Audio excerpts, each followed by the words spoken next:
2034 বিশ্বকাপের একক আয়োজক হতে যাচ্ছে সৌদি আরব। এরই মধ্যে আয়োজক নির্ধারণে নিলামের আয়োজন করেছিল ফিফা, যেখানে 2034 বিশ্বকাপে আয়োজক হওয়ার আবেদন করেছিল সৌদি। আর কোনো প্রতিদ্বন্দ্বী না থাকায় তাদেরকে নির্ধারণ করে ফেলে ফিফা। সৌদি আরবের 2034 বিশ্বকাপ আয়োজক হওয়া নিয়ে কিছুটা বিতর্ক আছে। তবে আল হিলালের ব্রাজিলিয়ান সুপারস্টার নেইমার মনে করেন সৌদি আরবই উপযুক্ত 10 বছর পরের বিশ্বকাপ আয়োজক হওয়ার। নেইমার সৌদির পক্ষেই দাঁড়িয়েছিলেন বলা যায়। তিনি জানিয়েছিলেন সৌদিতে বিশ্বকাপ আয়োজন করার সবার জন্যই দারুণ একটা বিষয় হবে। তিনি বলেন সারা বিশ্বের মানুষের সৌদি সংস্কৃতি সম্পর্কে জানার সুযোগ হবে, দেশটি সম্পর্কে জানবে। যারা এই সুযোগটা নিতে চায় তাদের জন্য দারুণ একটি অভিজ্ঞতা হবে। তখন 48 দলের 2034 সালের বিশ্বকাপটি অনুষ্ঠিত হবে নভেম্বর এবং ডিসেম্বরে, যেভাবে 2022 সালে কাতারে অনুষ্ঠিত হয়েছিল।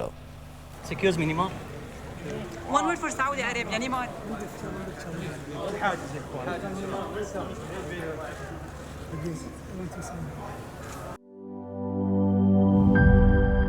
Fruto, aha, aha.